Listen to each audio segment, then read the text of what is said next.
नमस्ते, शुभ प्रभात। दैनिक जागरण के महत्वपूर्ण खबर में आप सभी का स्वागत है। आज हम बात करेंगे दैनिक जागरण की कुछ महत्वपूर्ण खबरों के बारे में। साथ ही एक यूपीएससी जो विगत वर्ष पूछा गया प्रश्न है उस पर भी चर्चा करेंगे। याद रखिएगा, दैनिक जागरण का राष्ट्रीय संस्करण है, तो इसमें आप लोग को वही खबरें मिलेंगी जो आपके परीक्षा के पॉइंट ऑफ व्यू से इंपॉर्टेंट होगी। आशा करती हूँ कि आप लोग को यह खबर अच्छी लगे। धन्यवाद। तो चलिए देखते हैं आज की क्या खास खबरें, उन्हें हम एक एक करके देख लेते हैं। और खबर की तरफ आगे बढ़ने से पहले हम प्रश्नों को देखेंगे, उसके बाद खबरों को एक एक करके देख लेंगे। तो आइए देखते हैं आज का प्रश्न क्या है। यह सिविल सेवा परीक्षा विगत वर्ष 2011 का प्रश्न है। प्रश्न है, संविधान का 73वां संविधान संशोधन अधिनियम 1992, जिसका उद्देश्य देश में पंचायती राज संस्था को बढ़ावा देना है, निम्नलिखित में से किसका प्रावधान करता है। नीचे कुछ कथन दिए हुए हैं। पहला कथन है जिला योजना समितियों का गठन।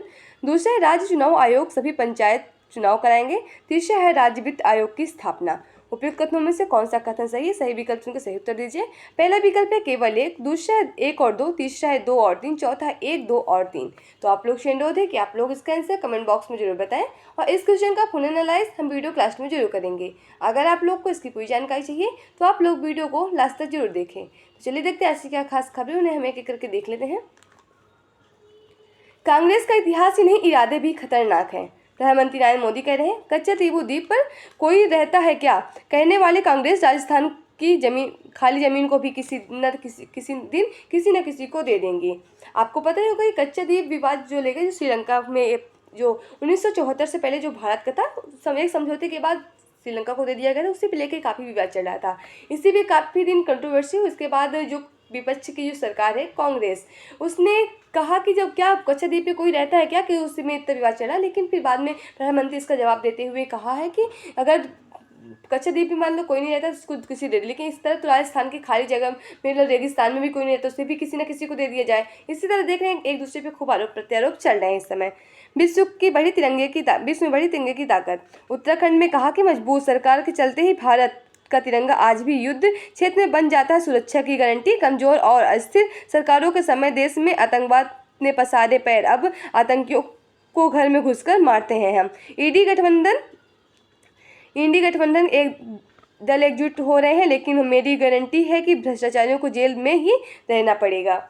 अब आपको बता दें जो कच्चा द्वीप और ये जो भारत का विवाद है कैसे है, तो मैं आपको बता दें भारत और श्रीलंका के बीच पाक जल संधि में 285 एकड़ में विस्तृत एक निर्जन द्वीप है कच्चा द्वीप, जो भारत के रामेश्वरम में लगभग 14 समुद्री मील की दूरी पर स्थित है। एक द्वीप है और वर्ष 1974 में भारत की प्रधानमंत्री इंदिरा गांधी और श्रीलंका की श्रीमा आर.डी. भंडारनायके ने एक समझौते पर हस्ताक्षर किए थे, जिससे कच्चा द्वीप श्रीलंका को हिस्से में दे दिया गया था। मान्यता दी गई थी कि समझौते के परिणाम स्वरूप इस क्षेत्र में स्वामित्व के परिवर्तन हुआ था।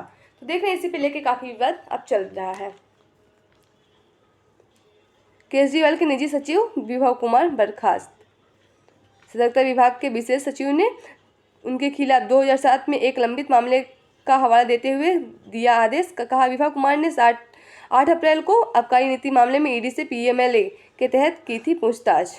अब देख रहे हैं जो दिल्ली में आबकारी नीति आई थी ना 2022 में, उसी पे लेके जो नेता उसमें थे उन्हीं के ऊपर आरोप प्रत्यारोप चल रहे हैं और एक दूसरे पे आरोप लगा रहे हैं, उन्हीं के ईडी गिरफ्तार कर रही है। स्कूल में बीड़ा, संतूर, सितार व बांसुरी की धुनों पर थिरकेगा बचपन। एनसीईआरटी ने जारी किया तीसरी कक्षा की गणित सहित 4 विषयों की पुस्तकों का ई वर्जन। बाकी 3 किताबों भी अलगे 10 दिन में आ जाएंगी। छठी की नई पुस्तकें भी लगभग तैयार। एनसीईआरटी का दावा है कि 15 मई तक छपकर आ जाएंगी तीसरी और छठी की सभी पुस्तकें। देखें नई एनसीईआरटी नई शिक्षा नीति में जो नई पुस्तकों का बदलाव हुआ है ना, उन्हें पिले के बातें हो रही हैं। अब यहाँ आपको राष्ट्रीय से जुड़ी खबरें मिलेंगी। अब सीबीआई ने के कविता को किया गिरफ्तार। पिछले शनिवार को सीबीआई ने तिहाड़ जेल में के कविता से की थी कई घंटे की पूछताछ। 15 अप्रैल को केजरीवाल की सुप्रीम कोर्ट में होगी याचिका दर्ज। देखते उस पर क्या सुनवाई करती है सुप्रीम कोर्ट। आपको पता ही होगा अभी राजकुमार आनंद ने अपनी पार्टी से इस्तीफा दे दिया। उन्होंने तो उस पर जो उन्हीं की जिन पार्टी जिसमें अभी तक जिस पार्टी में वो काम किया तो उसी में आरोप लगाया था कि दबाव मतलब दबाव या ईडी की डर से मतलब ईडी की दबाव से ये अपना इस्तीफा दे दिए। लेकिन उन्होंने कहा कि हम किसी दबाव या किसी ईडी की डर से अपना इस्तीफा अपना पद छोड़ने का मतलब आप पार्टी को छोड़ने का फैसला नहीं किया है।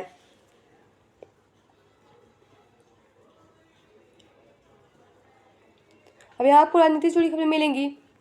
देखने का कुछ इतिहास की बात देखें तो 1967 में इंदिरा गांधी के मंत्रिमंडल में मोरारजी देसाई उप प्रधानमंत्री एवं वित्त मंत्रालय के प्रभारी मंत्री के रूप में शामिल हुए थे। बाद में इंदिरा गांधी ने उन्हें वित्त मंत्रालय का प्रभार कर ले लिया था, जिससे देसाई उप प्रधानमंत्री पद से त्यागपत्र दे दिया था। अब देखिए 1967 में चुनाव हुआ था ना लोकसभा की, उसकी बात हो रही, तीसरा चौथा लोकसभा चुनाव। हम देख रहे हैं वही सब चुनाव की तैयारियाँ चल रही हैं। क्या आप लोग इन्हें कभी खेत में काम करते हुए देखेंगे? देख रहे चुनाव है, मतदाताओं को लुभाने के लिए कुछ भी कर सकते हैं प्रत्याशी।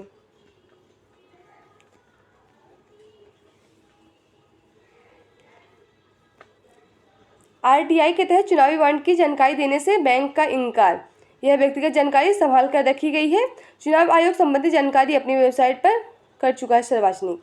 दरअसल एसबीआई ने आरटीआई यानी सूचना के अधिकार के तहत चुनावी बॉन्ड की जानकारी साझा करने से इनकार कर दिया है। पिछले दिनों मैंने आपको बताया था कि सुप्रीम कोर्ट ने फरवरी 2024 में चुनावी बॉन्ड को असंवैधानिक घोषित कर दिया था। साथ ही सुप्रीम कोर्ट ने यह भी एसबीआई को चुनाव आयोग को 12 अप्रैल तक मतलब जो 12 अप्रैल 2019 से खरीदे गए सभी चुनावी बॉन्ड की पूरी जानकारी साझा करने का आदेश दिया था। इसके बाद एसबीआई ने कोर्ट से जानकारी साझा करने के लिए कुछ वक्त मांगा था, लेकिन कोर्ट ने 12 मार्च को कोर्ट ने इस याचिका को खारिज कर दिया और 12 मार्च को बिजनेस आवर्स खत्म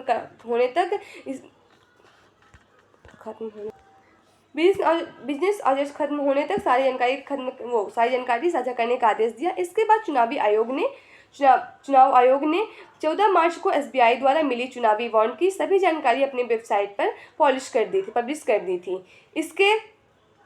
इसमें चुनावी बॉन्ड के जरिए दान देने वाले डोनर्स और दान लेने वाली जो राजनीतिक पार्टी हैं डिटेल्स की सारी जानकारी साझा कर दी गई थी। अब सवाल यह उठता है कि जब सारी जानकारी चुनाव आयोग की वेबसाइट पर मौजूद है तो एसबीआई ने किसे मना किया है? दरअसल एक आरटीआई एक्सिट है लोकेश भत्तऊ ने 13 मार्च को आरटीआई के जरिए एसबीआई से चुनावी बॉन्ड की सारी जानकारी डिजिटल फॉर्म में मांगी थी, इसलिए एसबीआई ने मना कर दिया है। इसके पीछे एसबीआई ने आरटीआई के ही 2 धारणाओं का हवाला देते हुए कहा है कि आरटीआई की धारा 8(1)(e) के मुताबिक फेड्यूरी कैसिटी में रखे गए रिकॉर्ड के संबंधित है और वही धारा 8(a)(j) निजी सूचना से होल्ड करने से संबंधित है। इन धाराओं के चलते एसबीआई का कहना है कि आरटीआई के तहत जो सूचना मांगी गई है वो राजनीतिक दलों से चुनावी बॉन्ड को खरीदारी से जुड़ी हुई है। ये जानकारी एसबीआई अपने पास फेड्यूरी कैसिटी में रखेगी। एसबीआई यानी स्टेट बैंक ऑफ इंडिया की बात हो रही है। 1 अप्रैल 1963 में इसकी स्थापना हुई थी, तो इसे भी आप लोग जानते रहिए। तो देख रहे हैं बस ऐसे सब खबरें चल रही हैं। यह आप लोग का सब बात की बात है। आप लोग के लिए प्रीलिम्स, मेंस, इंटरव्यू, अन्य प्रतियोगी परीक्षा जुड़ी खबरें मिलेंगी, तो इसे आप लोग जरूर पढ़िए। आज का जो आर्टिकल दिया है जो एक साथ चुनाव के अनावश्यक आपत्ति, आपको पता ही होगा यह चिंता निराधार है कि एक राष्ट्र एक चुनाव लोकतंत्र संघवाद और संविधान के विरुद्ध है, क्योंकि कोविंद समिति इस पर सार्थक राय दिखाई है। मतलब इसमें कहा जा रहा है कि जो अभी बनाई गई है मतलब जो एक राष्ट्र एक वन नेशन वन इलेक्शन जो एक अभी समिति बनाई थी, जिससे अभी हाल ही में जो पिछले पूर्व राष्ट्रपति थे उन्होंने अपनी रिपोर्ट राष्ट्रपति को सौंप दी। इसमें कहा जा रहा है कि लोकतंत्र संघवाद और संविधान बात के ये विरुद्ध है। अमेरिका के राष्ट्रपति उपराष्ट्रपति प्रतिनिधि सभा का मतलब वो उदाहरण देते हुए कहा कि उन्हें वहाँ भी तो एक साथ ही सब चुनाव होते हैं। अगर हम लोग बात कर ले वन नेशन वन इलेक्शन के बारे में, तो वन नेशन वन इलेक्शन एक राष्ट्र एक चुनाव के लिए एक समिति का गठन किया था, जिसके अध्यक्ष भारत के पूर्व राष्ट्रपति रामनाथ कोविंद थे। उनकी अध्यक्षता में बनाई गई थी। इसके अलावा इसमें कुछ और सदस्य भी शामिल थे। इसमें टोटल 8 मेंबर शामिल थे। और अभी हाल ही में कुछ दिन पहले इन्होंने अपनी रिपोर्ट राष्ट्रपति द्रौपदी मुर्मू, वर्तमान में जो राष्ट्रपति हैं द्रौपदी मुर्मू को अपनी ये रिपोर्ट सौंपी थी। इस रिपोर्ट में 18,626 पेज है। इन्होंने कहा था कि 47 राजनीतिक पार्टी हैं उनमें से पूरे सुझाव लिए हैं और इन्होंने कहा है कि मतलब जो जितनी भी पूरे भारत में 47 राजनीतिक पार्टी उनसे भी सुझाव लिए हैं, लेकिन इनमें से उन्होंने कहा है कि 32 जो राजनीतिक पार्टी हैं वो वन नेशन वन इलेक्शन का रिपोर्ट को सपोर्ट करती हैं। इस तरह में यह कहा जा सकता है कि ये रिपोर्ट कहा जा सकता है कि ये रिपोर्ट को लागू होना चाहिए, एक राष्ट्र एक चुनाव को लागू होना चाहिए। और कब लागू होना चाहिए इसके बारे में भी उन्होंने कहा है कि ये 2029 में लागू होना चाहिए और 2 चरणों में नहीं 2 स्टेप में यह लागू होना चाहिए। पहले स्टेप में लोकसभा एवं राज्य विधानसभा का चुनाव की बात कही और दूसरे स्टेप में इन्होंने कही है कि इसके अलावा 100 दिन के भीतर ही मतलब जो चुनाव राज्यसभा और लोकसभा चुनाव 100 दिन के बाद ही भीतर जो होना चाहिए दूसरे चरण का, जिसमें से स्थानीय सरकार लोकल गवर्नमेंट के अंदर चुनाव कराने की बात कही गई। इसके अंदर पंचायती राज है और न्यायपालिका है, यह सारे चुनाव एक साथ होने चाहिए और साथ ही चुनाव संविधान में संशोधन करने की साथ ही जो समिति थी उस संविधान में संशोधन करने की भी सिफारिश की ताकि कोई प्रॉब्लम ना हो सके। और इसके काफ़ी फायदे भी है क्योंकि आपको पता है इसमें खर्च कम होंगे, विकास कार्य भी बढ़ेंगे, क्योंकि आपको पता है जब हमेशा चुनाव ही होते रहेंगे तो विकास कब करेगी पार्टी। तो इसी पे लेके ये समिति बनाई गई थी। देखते हैं इसका परिणाम क्या निकलता है, क्योंकि इसमें बहुत सी जो विपक्ष की पार्टी है उसमें काफ़ी ज़्यादा आरोप भी इसमें लगाए हैं कि ये अच्छा नहीं है, पर्यावरण के लिए अनुकूल नहीं है। और आपको पता है कि भारत में चुनाव कराना एक कठिन कार्य है क्योंकि कभी न कभी कोई ना कोई काम चलता ही रहता है भारत में। तकनीकी से नौकरियों की प्रवृत्ति में बदलाव। अब देख रहे हैं इंजीनियरिंग के लिए पढ़ाई वाले छात्रों की पहली पसंद आईआईटी मानी जाती है। इसका मुख्य कारण यह है कि आईआईटी में प्लेसमेंट रिकॉर्ड का शानदार होना रहा है, परंतु देश में प्रतिष्ठित उच्च शैक्षिक संस्थान आईआईटी बॉम्बे से जुड़ी एक रिपोर्ट में प्लेसमेंट को लेकर छात्र की चिंता सामने आई है। इसके बाद इंटरनेट मीडिया पर बेरोजगारी और नौकरी की गारंटी को लेकर बहस छिड़ गई। ऐसे में नौकरियों की प्रकृति में आने वाले तकनीकी परिवर्तन को साझा होना पड़ेगा। देख रहे हैं आप काफ़ी ज़्यादा इसमें जो नौकरी बारिश में AI का प्रयोग हो जाता है, जो कृत्रिम बुद्धिमत्ता आर्टिफिशियल इंटेलिजेंस का प्रयोग डीपीएक का, इससे काफ़ी ज़्यादा ऐसे वीडियो आ रहे हैं, तो उसे भी लेकर बच्चों में भी चिंता जग रही है। एशिया में सबसे तेज बढ़ेगी भारतीय इकोनॉमिक। ADB का अनुमान है लगातार 5वें वर्ष चीन से ज़्यादा रहेगी भारत की विकास दर। वित्त वर्ष 2023-24 में 7% से और चालू वित्त वर्ष 7.2% वृद्धि का अनुमान है। ABD के अनुसार पूरे एशिया में विकास का मूल इंजन रही भारतीय अर्थव्यवस्था। ABD यानी एशियाई विकास बैंक की बात हो रही है। यहाँ कौन अंतर्राष्ट्रीय जुड़ी खबरें मिलेंगी। ईरान के हमले की चर्चा के बीच PM नेतन्याहू ने कहा गाजा से बाहर भी युद्ध की तैयारी कर रहा है इजराइल। भारत के साथ मजबूत संबंध दोनों देश के हित में है, चीन कह रहा है। मोदी की टिप्पणी पर कहा स्थिर संबंध शांति के लिए महत्वपूर्ण है, दोनों पक्ष राजनीतिक और सैन्य माध्यमों से करीबी संपर्क में है। आपको पता है चीन हमारा एक पड़ोसी देश है जो कभी भी कुछ भी टिप्पणी करता रहता है कि ये कभी बोलेगा लद्दाख मेरा है तो कभी बोलेगा अरुणाचल प्रदेश मेरा है, इसलिए इससे कभी टिप्पणी करता रहता है। मैं आपको खेल जुड़ी खबरें मिलेंगी। इस समय देखें IPL चल रही है। मुंबई की कुटाई मुंबई इंडियंस ने RCB को 7 विकेट से हराया। सूर्य का 17 गेंद में 50, बुमराह का 5 विकेट। देख रहे हैं वही चल रहा है IPL। यहाँ आपको परीक्षा के पॉइंट व्यू से जनरल से जुड़ी खबरें मिलेंगी, तो इसे आप लोग जरूर पढ़िए। अंतरिक्ष में जाने वाले दुनिया के पहले व्यक्ति बने यूरी गागरिन। 1961 में आधी सोवियत अंतरिक्ष यात्री यूरी गागरिन वास्तुको यान पर सवार होकर अंतरिक्ष में जाने वाले पहले व्यक्ति बने थे। उन्होंने 301 किलोमीटर अधिकतम ऊंचाई पर 89 किलोमीटर में पृथ्वी का चक्कर लगाया था। अपनी इस उपलब्धि की घोषणा के बाद वह दुनिया भर में मशहूर हो गए थे। अमेरिका में पोलियो वैक्सीन की सुरक्षा घोषित किया गया।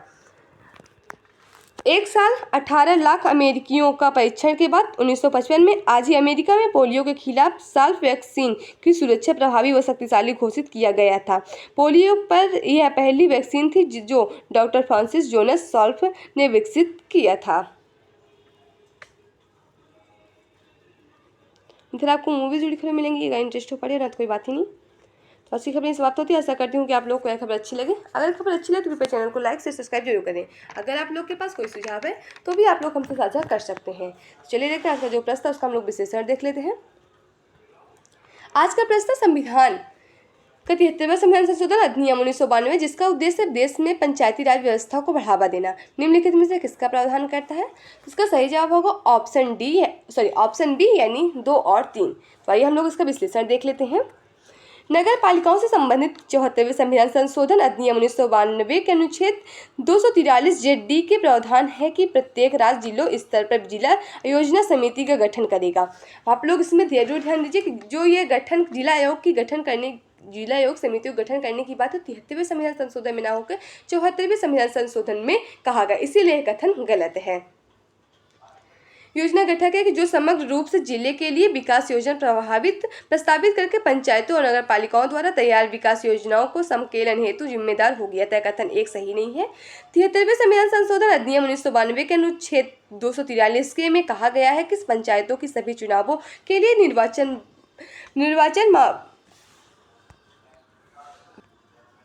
नामावली तैयार करने और उसके संचालन का निरीक्षण निर्देशन एवं नियंत्रण राज्य चुनाव आयोग के निहित में होगा। तय कथन 2 सही है।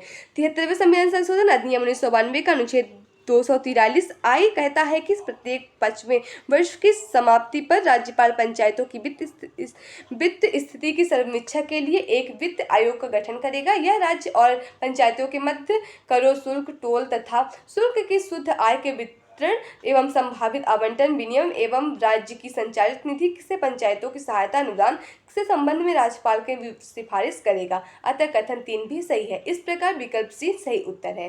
तो अच्छी खबरें समाप्त होती है। आशा करती हूँ कि आप लोगों को यह खबर अच्छी लगे। धन्यवाद।